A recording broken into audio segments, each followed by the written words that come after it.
My name is Kim, and I'm from Eastern Kentucky in a small town of Prestonsburg.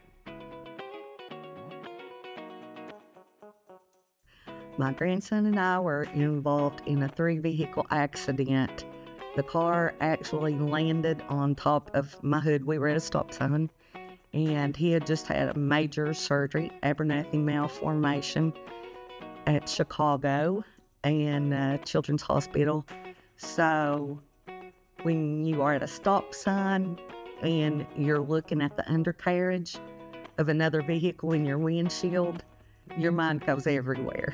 But mine was straight on him. I was trying to put my body over him because the driver's side got the brunt of it. You couldn't tell much on the passenger side, praise God. It was in a V shape. It pushed everything back 80 inches, like the motor and everything came back. Couldn't get my car door open. It was a very scary situation. To make sure that my grandson wasn't bleeding, he was on blood thinners, and I was terrified he was cut because you could hear glass.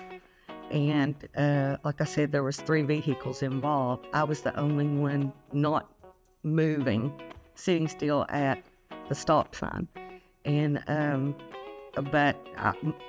my whole total concern was for him and getting him out of that car. We were right beside the sidewalk, so I wanted to get him on the sidewalk and go. And he's taller than me.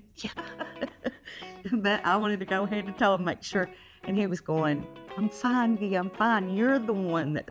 And I was numb. I was numb, totally numb.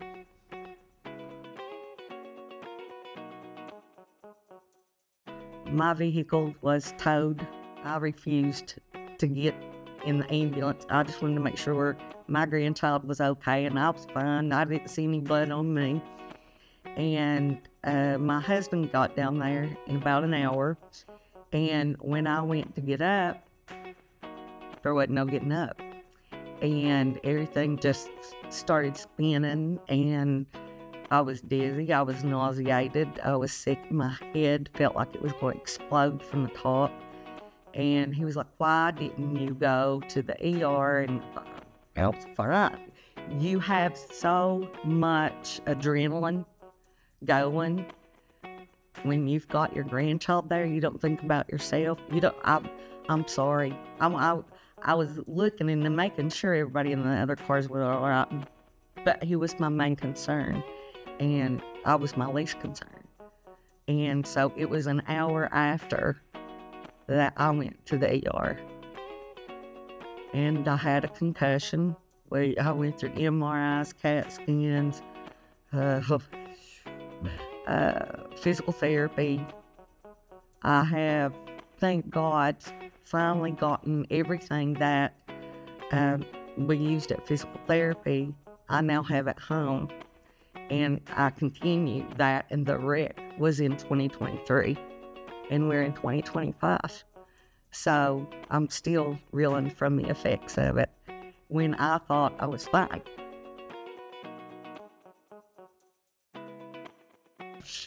From whoever answers the telephone here, it's so kind, very caring, very sweet. You don't feel like you're being a bother to somebody. When I've emailed, I've immediately got an email back. If I've texted, I've immediately got a text back. And that blew my mind, to have an attorney and attorneys with empathy and sympathy, and you're only trying to help them be able to continue through life when their processes right now are like crazy, and maybe you don't want to have to sue, but that's your only option that you've got to be able to live and to be able to function. And with you all, you just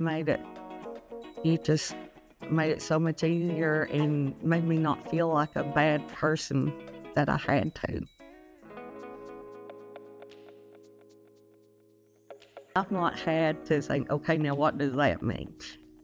With the attorney lingo, that it's just the whole entire experience from the first day that you all took over, and it's just been a pleasant experience.